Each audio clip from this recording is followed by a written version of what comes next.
તમે ઊભા હોય તો બેસી જાઓ અને બેઠા હોય તો ખુરશીનું એ હેન્ડ રેસ્ટ એટલી ચુસ્ત રીતે પકડી લો કે તમને આઘાત ન લાગે, કારણ કે હું જે વાત કરવા જઈ રહ્યો છું એ ખરેખર શોકિંગ છે. વાત કરી રહ્યો છું B2 સ્પિરિટ સ્ટીલ્થ જેટની, કે જેની એકની કિંમત 2.4 એટલે કે $2.4 બિલિયન છે.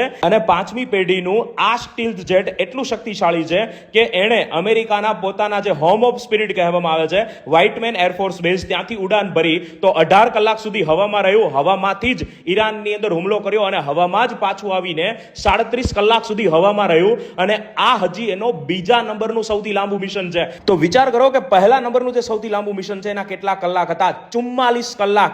2001 ના 9/11 ના હુમલા પછી આ સ્ટીલ્થ જેટ વડે તેઓએ અફઘાનિસ્તાનની ઉપર 44 કલાક લાંબુ મિશન ચલાવ્યું હતું આ જેટ દ્વારા. તો અડધા ફૂટબોલ ગ્રાઉન્ડની સાઇઝ જેટલી તો એની વિંગ સ્પેન છે, 172 ફૂટ, અને લંબાઈ છે 69 ફૂટ.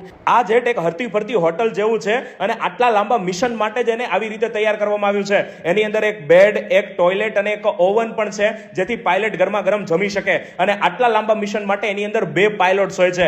અમુક વખત તો ત્રીજો પાયલોટ પણ સ્ટેન્ડ બાય ઉપર હોય છે. અને આ જેટની વિશિષ્ટતા છે એની ખાસ ડિઝાઇન. તમે જુઓ કે એનો એક પણ પાંખ અલગ નથી, એક પણ ફ્યુઝેલેજ અલગ નથી, એની પૂંછડી નથી, એજ નથી. અને આના લીધે એને એક વિશિષ્ટ એવી બર્ડ જેવી, એટલે કે પક્ષી જેવી ડિઝાઇન આપે છે. અને એના લીધે જ એ રડારમાં પણ નથી આવતું. એ હવામાં 15,000 મીટર એટલે કે 15 કિલોમીટર સુધીની ઊંચાઈ ઉપર ઉડી શકે છે અને 1010 કિલોમીટર પ્રતિ કલાકની ઝડપે તે ઉડી શકે છે. તેની અંદર 4 ડીપલી હિડન જેટ એન્જિન્સ છે, એના દ્વારા તે ચાલે છે. તો દુશ્મનના એર સ્પેસમાં ઘૂસીને યુદ્ધ શરૂ થતા પહેલા જે ખતમ કરી શકે છે. અને અમેરિકા પાસે આવા 21 B2 સ્પિરિટ છે અને એમનું હોમ ઓફ સ્પિરિટ કહેવામાં આવે છે વ્હાઇટમેન એર બેઝ, કે જેમના મિઝોરી રાજ્યની અંદર આવેલું છે. અને હવે 6ઠ્ઠી પેઢીનું B-21 રાઇડર નામનું એક જેટ બનાવી રહ્યું છે, જે આના કરતા પણ આધુનિક હશે. વિચાર કરો એ કેટલું શક્તિશાળી હશે.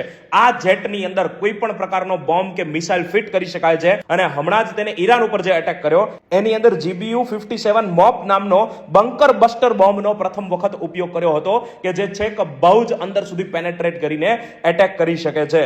અને સૌથી મોટી વાત કે આ જેટ તમને જે આટલું એડવાન્સ લાગે છે એ સૌથી પહેલા 1989 માં એની ફ્લાઇટ ઉડી હતી. એના બાદ 1997 માં તે એ સર્વિસમાં, સેવામાં એન્ટર થયું અને 1999 ના કોસોવા યુદ્ધમાં તેનો પ્રથમ વખત ઉપયોગ થયો હતો. તો અમેરિકા એટલે જ મહાસત્તા નથી કહેવાતું. રાષ્ટ્રપતિના પદ ઉપર 4 વર્ષ માટે કોઈ પણ આવે, પણ એની જે આ લશ્કરી તાકાત છે એ તો પેન્ટાગોન એટલે કે અમેરિકાના જે આર્મીનું હેડક્વાર્ટર છે, જેની અંદર 5 બિલ્ડિંગ છે, અને કહેવાય છે કે એમાંથી એક બિલ્ડિંગમાં તો રાષ્ટ્રપતિને પણ નથી જવા મળતું.